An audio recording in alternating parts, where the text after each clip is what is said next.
काल संभाजीनगरमध्ये नाशिकच्या पोलिसांनी कारवाई करून नाशिकमध्ये जे धर्मांतराचं प्रकरण घडलं आणि त्याच्यात जे काही हिबा खान, निदा खान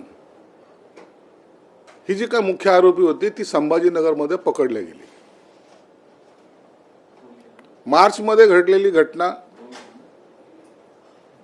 1.5-2 महिन्याच्या कालावधी तिने आणखीन कुठे व्यतीत केला माहित नाही,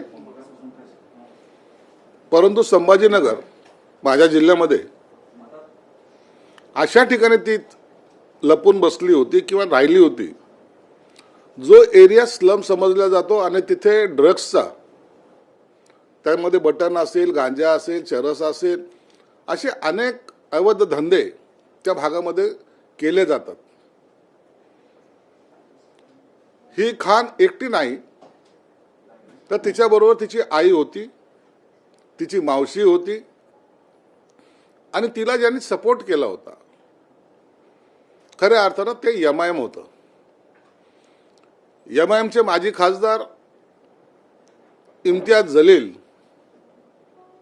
यांनी मागे सुद्धा त्या संदर्भामध्ये उघडपणे स्टेटमेंटही केले होते आणि एका अर्थानं पाठिंबा दर्शवला होता। मुंब्राचं प्रकरण असो, नाशिकचं असो, पुण्याचं असो, अनेक ठिकाणी एमआयएम या अशा प्रकारच्या त्यांच्या ज्या गतिविधी ज्याला म्हणता येईल त्या वाढवण्याचा प्रयत्न करतायत। धर्मांतर करणे, मुलींना फसवणे, हे सगळे प्रकार या एमआयएमच्या महाशयाच्या नेतृत्वात होतात। म्हणून ही जी खान जी मुलगी आहे किंवा ही बाई आहे ही एक मोहरा आहे, छोटासा मोहरा आहे। असे अनेक त्यांचा नेटवर्क महाराष्ट्रभर त्यांचं जाळं हे पसरलेलं आहे। आपल्याला हे प्रकार नगरमध्ये पाहायला मिळतील, पुण्यामध्ये निश्चित पाहायला मिळतील, इवन संभाजीनगरमध्ये सुद्धा पाहायला मिळतील। आणि हे जहरीलं विष ज्या पद्धतीने पसरवलं जात आहे, हिंदूचा द्वेष करणे, त्यांचं धर्मांतर करणे, आणि या प्रकरणामुळे आता समाजामध्ये एक प्रकारचा राग आणि चीड निर्माण व्हायला लागलेली आहे। कालचं प्रकरणही त्याच पद्धतीचं होतं।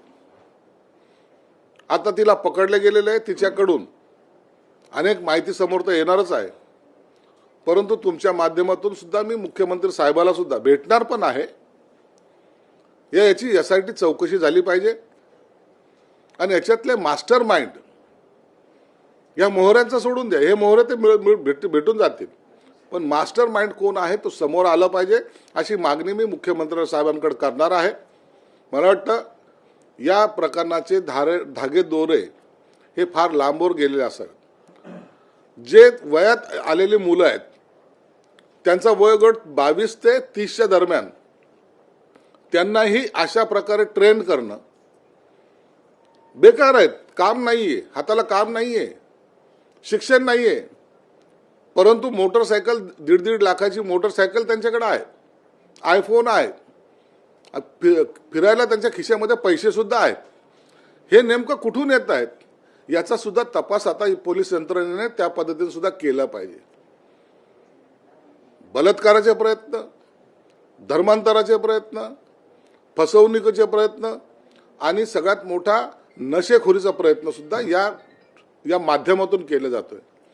आणि म्हणून मी तुमच्या माध्यमातून पुन्हा एकदा विनंती करतो की हा एमआयएमचा इम्तियाज जलील आणि त्यांच्याबरोबर असलेली इतर जे आहेत त्यांना सुद्धा या चौकशीतून त्यांची चौकशी झाली पाहिजे आणि या चौकशीतून निश्चितच मोठं षडयंत्र महाराष्ट्राला पाहायला मिळेल। तुमच्याकडे काय पुरावे आहेत की तुम्ही इम्तियाज जलील हे कुठेतरी त्यांचे नाव घेत आहेत, तर काय ठोस पुरावे आहेत का किंवा ठोस कारण आहे का? तुम्हाला माहितीचं सांगतो की ह्या जी नाशिकमध्ये पकडली गेली तिला उघड पाठिंबा देणार आहे। का द्यायचं तुम्हाला पाठिंबा? काय तुमचा संबंध होता? तिलाही पाठिंबा तुम्ही का दिला? तुम्ही जाऊन प्रेस त्याच्या संदर्भामध्ये घेतात, जाहीर भाषणामध्ये ते स्टेटमेंट करतात. मुंब्रेच्या प्रकरणात तर तसं झालं होतं. मुंब्रेचं प्रकरण आपण हे राजकारण म्हणून जरी बाजूला सारलं तरी जातीवादाचा वास त्या सर्व प्रकरणाला होताच. म्हणून तुम्हाला या सगळ्यांची बाजू घेऊन नेमकं काय घडवायचं होतं याचा तुमचा हेतू स्पष्ट होतो. म्हणून मी सांगितलं की याची चौकशीही झाली पाहिजे. आम्हाला शंका आहे, लोकांची चर्चाही आहे. एवढं नाशिकची ती महिला मुंबईला जात नाही, मालेगावला जात नाही, ठाण्याला जात नाही, ती संभाजीनगरलाच काय येते. तो नारेगाव परिसर ज्यांनी पाहिलाय त्यांना माहिती की तो परिसर कसा आहे. तिथं थांबून म्हणजे कुणाच्या लक्षातही येणार नाही की अशा ठिकाणी ती बाई थांबली असेल. म्हणून ते हे सगळं करणारे त्याच्या मागचे मास्टर माइंड हे निश्चितच संभाजीनगरमध्ये आहे. संभाजीनगर हे आजपासून नाही तर अनेक वर्षापासून अतिरेकी कारवाईसाठी प्रसिद्ध आहे आणि त्यांना सेन्सिटिव्ह म्हणून अनेक वेळेला घोषित सुद्धा ह्या जिल्ह्याला केलेला आहे. मग हा विषय आपल्याला गांभीर्याने घ्यावा लागेल. ती महिला प्रेग्नेंट होती असं निदा खानचं म्हणणं होतं. हे सगळं झूट आहे. ती निदा खान कसली प्रेग्नेंट वगैरे आली.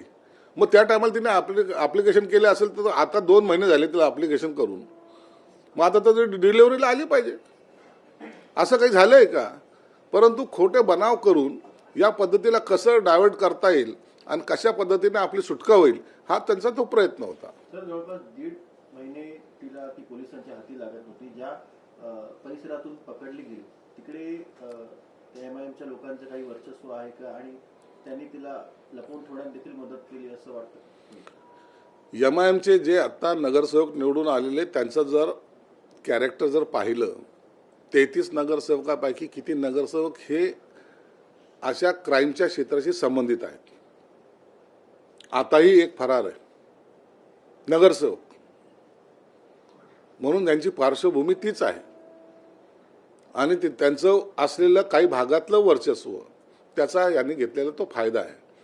म्हणून दरवेळेला जी काही लढाई किंवा जे काही राजकीय सुद्धा वाद जे होतात ते MIM वर्सेस इतरांच्या बरोबर होतात. म्हणून त्यांचा हात हा निश्चित त्याच्यात आहे.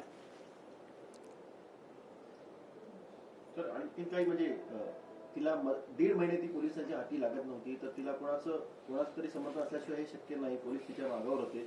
तर तुम्ही काही माहिती घेतली असेल, कोण तिला मदत रसद पुरवत होतो याची काही माहिती मिळाली? माझ्याकडे जी माहिती आलेली म्हणून तुम्हाला सांगितलं. काल ती पकडली गेली एकटी होती का. नाही, तिची आई पण होती, तिची मावशी पण होती.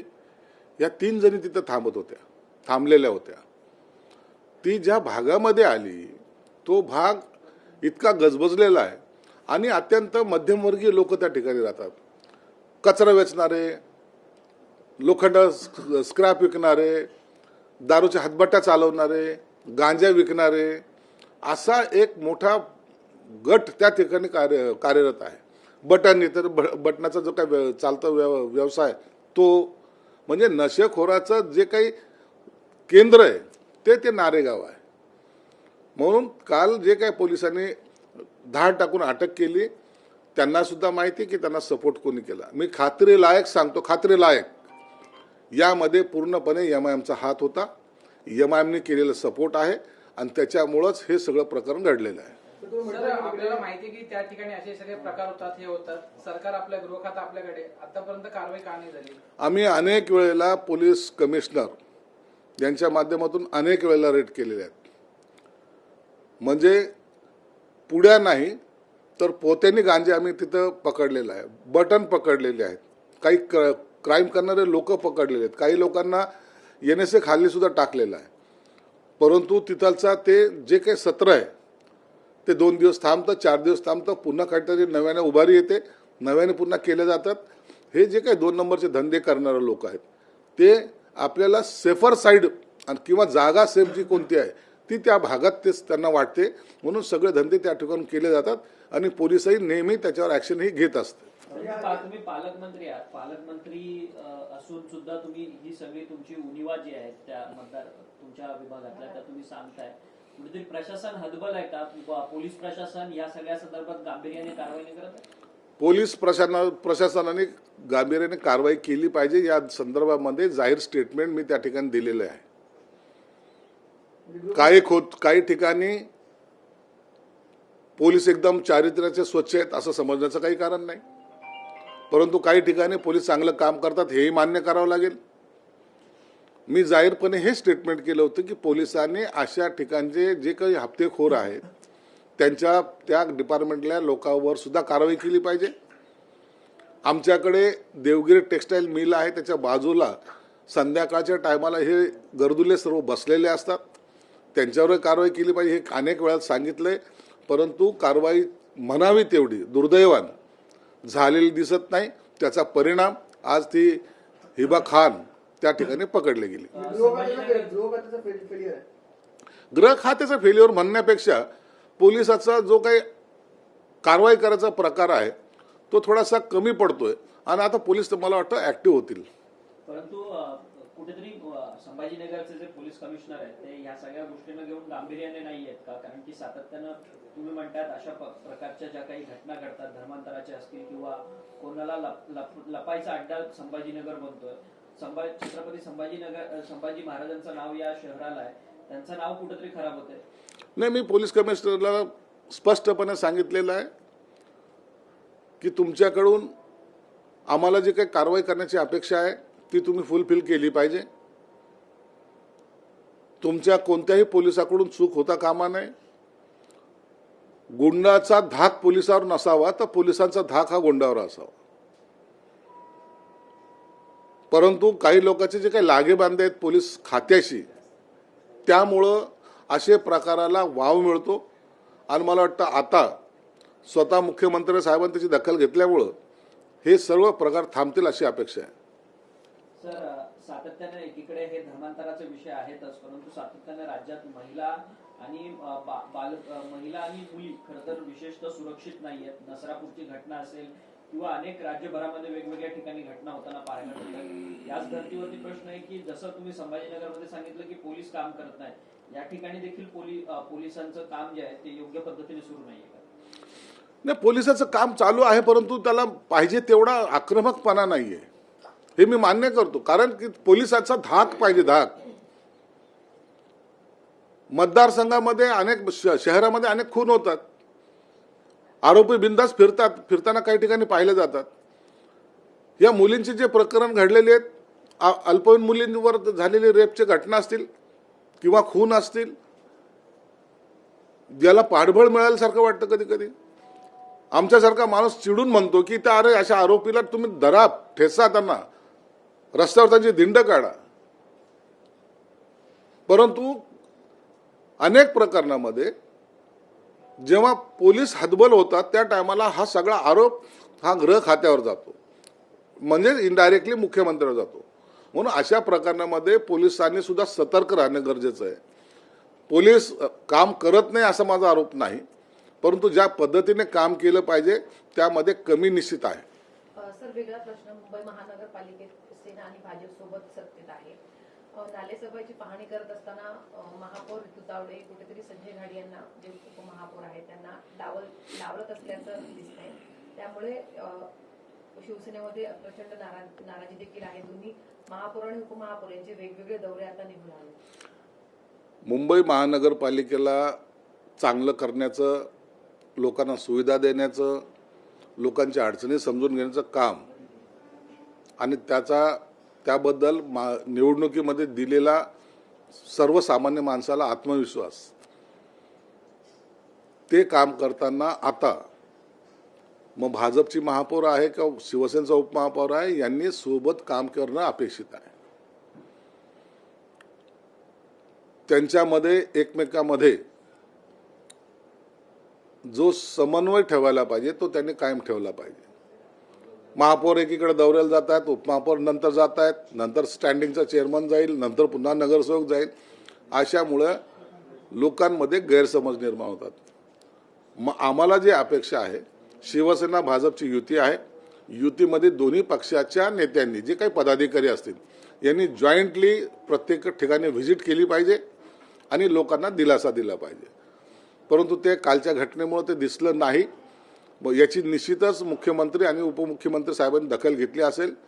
पुढच्या वेळेला हे दोन्ही बरोबरच या सर्व प्रभागामध्ये फिरतील अशी अपेक्षा आहे. महापौरांना इन्सिक्युरिटी असं वाटतं का? नाही, महापौरांना इन्सिक्युअर्ड असण्याचं काही कारण नाही आहे. आणि आता पक्ष हा बाजूला, सर्वसामान्य हा माणूस आपला टार्गेट ठेवून आपण काम केलं पाहिजे.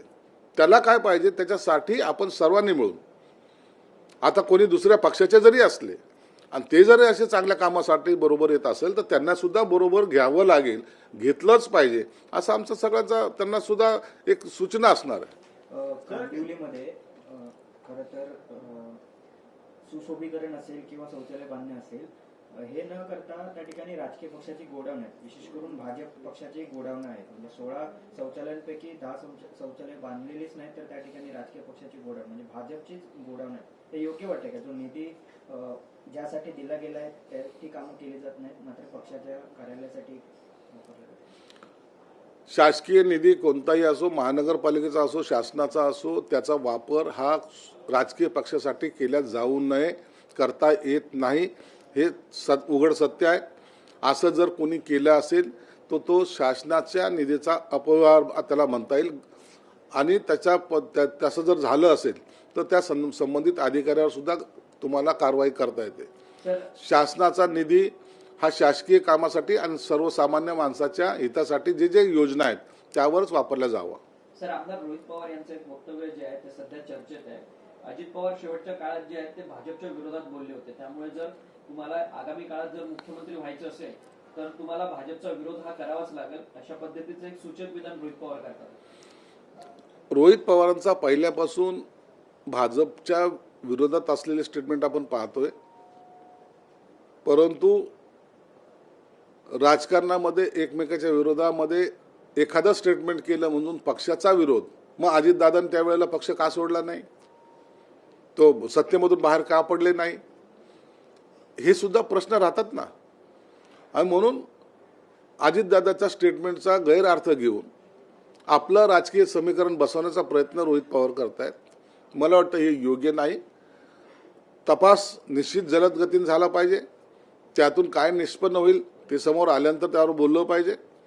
आणि आजच्या घडीला राजकारणामध्ये त्यांच्या स्टेटमेंटने काही उलटापालटा होईल अशी शक्यता सुताराम सुद्धा नाही. सर, काल जय पवारांनी एक स्टेटमेंट केलेलं आहे की 2029 मध्ये सुनेत्रा पवारांनी मुख्यमंत्री व्हावं. कशा प्रकारे बघताय? ते चालतंय ना. आता तो मुलगाच आहे. आईने मुख्यमंत्री व्हावं ह्यात काय गैर काय?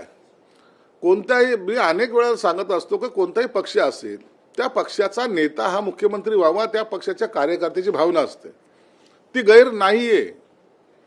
सुनेत्रा पवारसाठी राष्ट्रवादी अजित पवार गटाचे म्हणतील, एकनाथ शिंदे साहेबांसाठी आम्ही म्हणू, भाजपसाठी भाजपचे नेते म्हणतील. हे सर्व असलं पाहिजे, महत्वाकांक्षा ही असलीच पाहिजे. म्हणून त्यांनी केलेलं स्टेटमेंट काही गैर नाहीये, त्याला आम्ही गैर समजत नाही. त्यांची भावना त्यांनी व्यक्त केली. भविष्यामध्ये काय घडेल ते येत्या काळात आपल्याला पाहायला मिळेल. या स्टेटमेंटमध्ये लगेच बच्चू कडू देखील म्हणाले आहेत की जोवर आम्ही एकनाथ शिंदेना पुन्हा मुख्यमंत्री करत नाही तोवर स्वस्थ बसणार आहे. कुठे मुख्यमंत्री पदासाठी महायुती पुन्हा चढावट सुरू झाली का? असं नाहीये. बच्चू कडूने एक चांगल्या अर्थाने त्यांनी केलेलं स्टेटमेंट आहे. आम्हाला आमच्या नेत्याला मुख्यमंत्री होताना पाहायचंय आणि ते झाले पाहिजेत. त्यासाठी आमचाही प्रयत्न आहे. आम्ही प्रयत्न करायचा नाही का, आमची संख्याबळ वाढवायचं नाही का, हे सगळ्या गोष्टी जो तो पक्ष करत असतो आणि आम्ही पण तसंच करतोय, राष्ट्रवादी तसंच करतोय आणि भाजपही करतोय. म्हणून याच्यामध्ये चढाओढचा प्रश्न नाही, तर नेतृत्वाची कसोटी लागण्यासाठी पक्ष मजबूत करणं हा त्याच्या मागचा उद्देश आहे. सर अलीकडे 3 महिन्यापूर्वीच राज्याचे उपमुख्यमंत्री अजित पवार यांचा दुर्दैवी विमान अपघातात मृत्यू झाला आणि काल देखील खरं तर उपमुख्यमंत्री एकनाथ शिंदे यांचं हेलिकॉप्टर जे आहे ते भरकटलेलं होतं आणि त्यांना इमर्जन्सी लँडिंग जी आहे ती करावी लागलेली होती. खरं तर सातत्यानं उपमुख्यमंत्री एकनाथ शिंदे अशा काही धोक्याच्या घटनेतून सातत्यानं बचावताना पाहायला मिळतात. एक मित्रत्वाच्या नात्याने किंवा त्यांच्या काय सल्ला द्याल? काल एकनाथ शिंदे साहेब जेव्हा विमानतळाकडे चालले होते त्या टायमाला मी स्वतः नंदनवनला त्यांच्या बंगल्यावर होतो. मुरबाडला पाऊस सुरू आहे अशी बातमी सुद्धा होती, त्याचा मेसेजही आला होता. परंतु शिंदे साहेबांनी कार्यकर्त्याच्या घरी लग्न असल्यामुळं आपण गेलं पाहिजे, त्याचा आनंद त्याला दिला पाहिजे म्हणून स्वतःचा जीव धोक्यात घालून त्यांना वाटलं की वातावरण निवळेल आणि आपण तिथे लँड होऊ, परंतु तसं न होता जे मध्येच ठाण्याच्या पलीकडे जे काही वादळ आलं, त्यामुळं त्या वादळातून जो पायलट होता त्याने सांगितलं की पुढे जाणं शक्य नाही आणि ते पलटवलं. शिंदे साहेबांनी सुद्धा, मी त्यांना विनंती करणार आहे, तुम्ही अशा या धोक्याच्या सूचना जेव्हा मिळाल्या त्या टायमाला अशी रिस्क घेऊ नका. अनेक वेळेला शिंदे साहेब थोडा जिद्द करतात, त्यांचा जिद्दी स्वभाव आहे, त्यांना असं वाटतं की आपल्यामुळं कार्यकर्ता दुखावला जाऊ नये. ही भावना जरी नीट खरं असली तरी त्यांचा जीवसुद्धा त्याच्यामुळं धोक्यात येऊ शकतो. हे कालच्या घटनेने पाहायला मिळालेलं आहे. प्रत्येक कार्यकर्त्याच्या काळजाचा ठोका हा चुकला होता. आपण याची सुद्धा काळजी घ्या. शिंदे साहेबनी आता प्रवास करताना या सगळ्या गोष्टी सांभाळल्या पाहिजेत. त्यांचा प्रवास एका दिवशी 4-4, 5-5 जिल्हे क्रॉस करून ते सगळं कार्यक्रम आटपत असतात. ही आता गती थोडीशी थांबवली पाहिजे. कमी प्रमाणात हा प्रवास त्यांनी केला पाहिजे अशी आमची त्यांना विनंती राहील. सर, राज्याच्या महिला व बालविकास कल्याण मंत्री या आदिती तटकरे आहेत आणि त्यांच्याच या सगळ्या रायगड जिल्ह्यामध्ये जवळपास गेल्या 5 वर्षांपासून 16,000हून अधिक अल्पवयीन माता ज्या आहेत त्या त्यांच्या जिल्ह्यात आढळलेल्या आहेत. कशा पद्धतीने ही सगळी घटना बघतात त्या स्वतः महिला बालविकास कल्याणच्या मंत्र्यांच्या जिल्ह्यात? नाही, या संदर्भामध्ये पूर्णपणे कल्पना मला नाही, परंतु जर असं होत असेल तरी याचा अर्थ तिथं आणखीन साक्षरताचं प्रमाण कमी प्रमाणात असावं. मुली अल्पवयीन जेव्हा प्रेग्नेंट असतात याचा अर्थ बालविवाह त्या ठिकाणी होत असावेत आणि म्हणून याची गंभीर दखल शासनाने घेतली पाहिजे. मला वाटतं तटकरेसुद्धा त्याची दखल घेतली असेल. पोलिसांनी सुद्धा याची गांभीर्याने दखल घेतली पाहिजे. उद्याच्याला ह्या घटना पुन्हा वारंवार वाढत जर गेल्या तर पुन्हा पूर्वीचा काळ बालविवाहाची जी पद्धत होती ती त्या जिल्ह्यात दिसते की काय असं चित्र निर्माण होईल. चल.